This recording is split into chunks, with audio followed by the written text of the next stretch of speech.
नमस्कार। चंद्रकांत भाई PERT America से।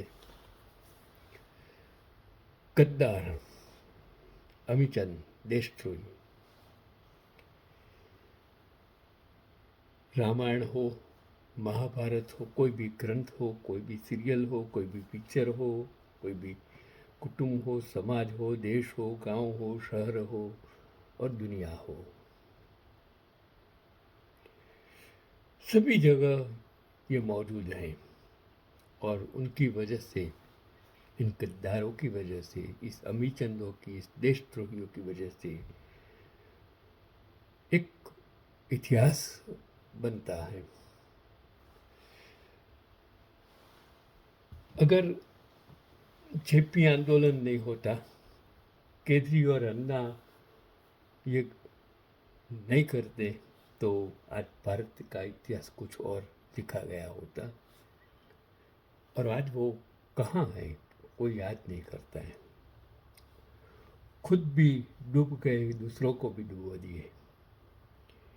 यही भारत का भी एक इतिहास है। अगर भारत में उस दिन दो लोग गद्दारी न करते तो भारत को अंग्रेज कभी गुलाम नहीं बना सक पाते।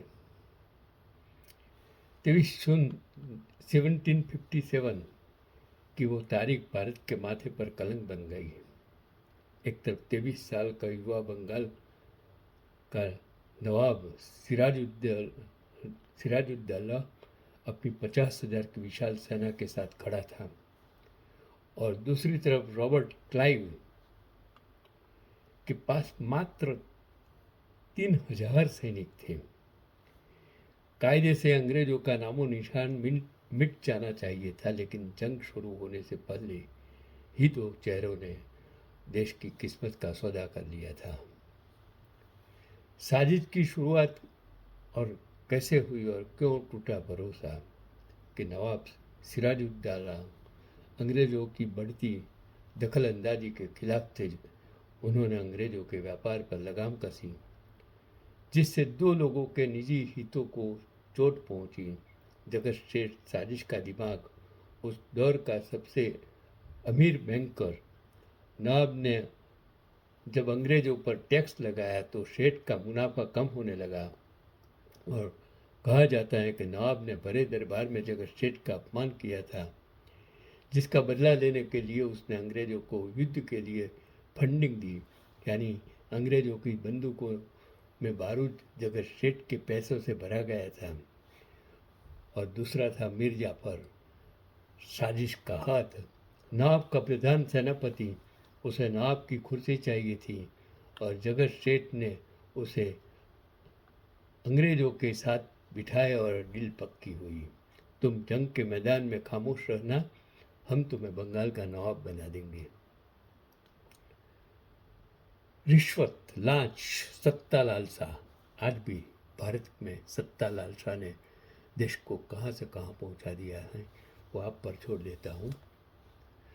आगे की कहानी ये है कि प्लासी का मैदान और बिना लड़ी गई जंग।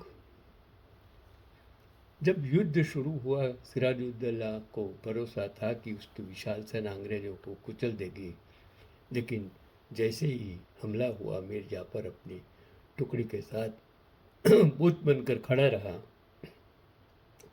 नवाब के वफादार सैनिक लड़ते रहे, लेकिन सेनापति की गद्दारी ने पूरी फौज का मनोबल तोड़ दिया।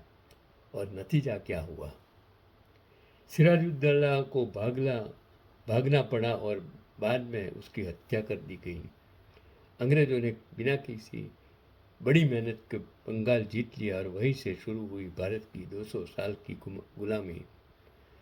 ये कड़वा सच ये है कि अगर उस दिन जगत सेठ की तिजोरी न खुलती और मीर जाफर का जमीन न बिकता, तो आज भारत का इतिहास कुछ और ही। यही जो अंग्रेजों के साथ कितने सारे गद्दार देश के मिल गए थे, कितने सारे शहीद हो गए, जिनकी गद्दारी की वजह छोटे छोटे बच्चे भी फांसी के माचड़े पर चढ़ गए।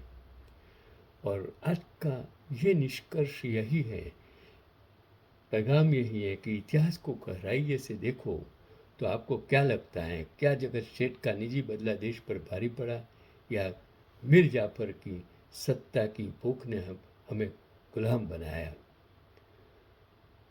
तो आज मैं जहाँ भी देखता हूँ, सरकारें तोड़ी तोड़ी जाती हैं पैसों से, धन से, धनपतियों से, सत्ता लालचू, सत्ता प्राप्त करने वालों से लिए एमपी एमएलए खरीदे जाते हैं और एमपी एमएलए बिकते हैं।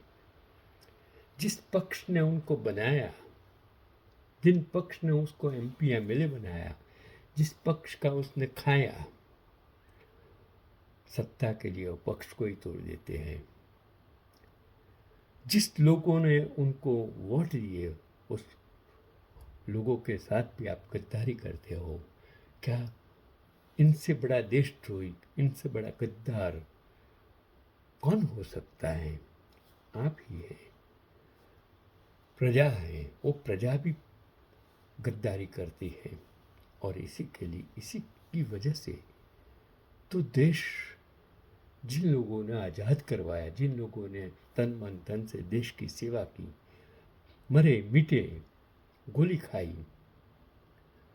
उनके साथ गद्दारी करते हो, शायद ईश्वर भी आपको माफ़ नहीं करेगा।